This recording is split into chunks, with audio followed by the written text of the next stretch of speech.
വളരെ പെട്ടെന്ന് ഉണ്ടാക്കാൻ പറ്റിയ എന്നാൽ എണ്ണയിലൊന്നും മുക്കി പൊരിക്കാതെ നല്ല അടിപൊളി ടേസ്റ്റുള്ള ഒരു സ്നാക്കിൻ്റെ റെസിപ്പിയാണ്. നമുക്കൊന്ന് കണ്ടു നോക്കിയാലോ?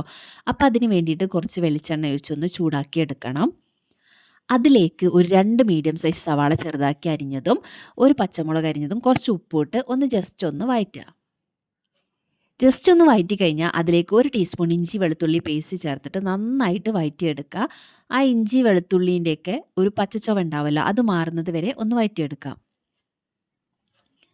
ഇനി കുറച്ച് മഞ്ഞൾപ്പൊടി, മുളക് പൊടി, ചിക്കൻ മസാല. ഇതിൽ മുളക് പൊടി കുറച്ച് കൂടുതൽ ചേർക്കണം. നല്ല എരിവുണ്ടാകുമ്പോഴാണ് ഇതിന് നല്ല ടേസ്റ്റ് ഉണ്ടാവുക കേട്ടോ. അപ്പോൾ നന്നായിട്ട് ഇതെല്ലാം കൂടി ഒന്ന് മിക്സ് ചെയ്തെടുക്കുക. നന്നായിട്ടൊന്ന് വഴറ്റിയെടുക്കുക. ഇനി ഇതിലേക്ക് കുറച്ച് കറിവേപ്പില ചേർത്ത് കൊടുക്കുന്നുണ്ട്. മല്ലിയില ഉണ്ടെങ്കിൽ മല്ലിയിലയും കൂടെ ചേർക്കണം കേട്ടോ. എൻ്റെ കയ്യിൽ ഇല്ലാത്തതുകൊണ്ടാണ് ഇടാത്തത്. പിന്നെ കുറച്ച് തേങ്ങയും ചേർത്തിട്ട് നല്ല രീതിക്ക് ഇതെല്ലാം കൂടി ഈ തേങ്ങയിൽ മിക്സ് ആവുന്ന രീതിക്ക് നന്നായിട്ട് മിക്സ് ചെയ്തെടുക്കുക. പിന്നെ ഞാനിപ്പോൾ ഇവിടെ പൊരിച്ച മീനാണ് എടുത്തിട്ടുള്ളത്. അപ്പോൾ ഞാൻ എൻ്റെ അടുത്ത് ഉണ്ടായിരുന്ന കുറച്ച് കഷ്ണ മീൻ എടുത്തിട്ടുണ്ട്. അപ്പോൾ നിങ്ങൾക്ക് ഏത് മീൻ വേണമെങ്കിലും യൂസ് ചെയ്യുക. അയല അങ്ങനത്തെ മീനൊക്കെ യൂസ് ചെയ്യുക കേട്ടോ. അധികം ഓവർ മുള്ളുള്ള മീൻ എടുക്കണ്ടെന്നേ ഉള്ളൂ. അതിനിതുപോലെ ചെറിയ പീസാക്കി ഇതിലിട്ട് കൊടുത്ത് നന്നായിട്ട് മിക്സ് ചെയ്തിട്ട് മാറ്റി വെക്കാം. ഇനി 1 കപ്പ് പത്തിരിപ്പൊടി എടുക്കുക. അതിലേക്ക് ഉപ്പിട്ട് തിളപ്പിച്ച വെള്ളം ഒഴിച്ചിട്ട് ഒന്ന് കുഴച്ചെടുക്കുക. അപ്പോൾ ദാ ഇതുപോലെ നമ്മൾ ഇടിയപ്പത്തിനൊക്കെ കുഴയ്ക്കുന്ന പോലെ കുഴച്ച് മാറ്റി വെക്കാം. ഇനി ഒരു ഇഡ്ഡലി തട്ടെടുത്തിട്ട് ഇതുപോലെ എണ്ണയൊന്ന് ബ്രഷ് ചെയ്ത് കൊടുക്കാം. ഇനി മാവിന്ന് ഒരു ചെറിയ ഉരുള മാവ് എടുത്തിട്ട് നമുക്ക് ഈ കുഴിയിൽ വെച്ചിട്ടൊന്ന് പരത്തി കൊടുക്കാം. അപ്പോൾ ആ കുഴിയുടെ അതേ ഷേപ്പിന് ഇങ്ങനെ കുഴിച്ചെടുക്കുക. എന്നിട്ട് അതിലേക്ക് നമ്മുടെ മീനിൻ്റെ മിക്സ് വെച്ച് കൊടുക്കുക. ഇനി കുറച്ചും കൂടി മാവ് എടുത്തിട്ട് ഒന്ന് ജസ്റ്റ് ഒന്ന് ഇതുപോലെ പരത്തി അതിന് മുകളിൽ വെച്ചിട്ട് സൈഡൊക്കെ ഒന്ന് ഇതുപോലെ ഒന്ന് ഒട്ടിച്ചു കൊടുക്കാം.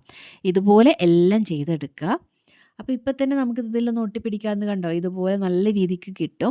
ഇനി നമുക്കിതിനൊന്ന് ആവിയിൽ വേവിച്ചെടുക്കാം. അപ്പോൾ വെള്ളമൊക്കെ നന്നായിട്ട് തിളച്ച് വരുമ്പോൾ ഇതിനെ ആവിച്ചെമ്പിലേക്ക് വെച്ച് കൊടുത്തിട്ട് ഒരു 20 മിനിറ്റ് മീഡിയം ഫ്ലെയിമിൽ ഒന്ന് വേവിച്ചെടുക്കാം.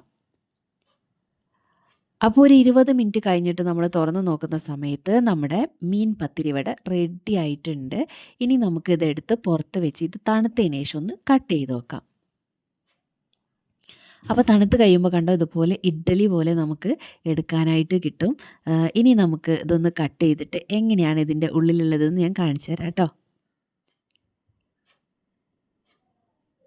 അപ്പോൾ കണ്ടോ നല്ല അടിപൊളിയായിട്ട് ഉള്ളിൽ ഫില്ലിങ്സൊക്കെ കറക്റ്റായിട്ടിരിക്കുന്നുണ്ട്. മാത്രമല്ല നല്ല അടിപൊളി ടേസ്റ്റാണ് കേട്ടോ കഴിക്കാനായിട്ട്. എണ്ണയിലൊന്നും മുക്കി പൊരിക്കാത്തതുകൊണ്ട് തന്നെ അത്യാവശ്യം നല്ല ഹെൽത്തിയാണ്. അപ്പോൾ എല്ലാവരും ഒന്ന് ട്രൈ ചെയ്ത് നോക്കുക. ഇഷ്ടമായ ലൈക്ക് ചെയ്യുക, ഷെയർ ചെയ്യുക, സബ്സ്ക്രൈബ് ചെയ്യുക. Thank you.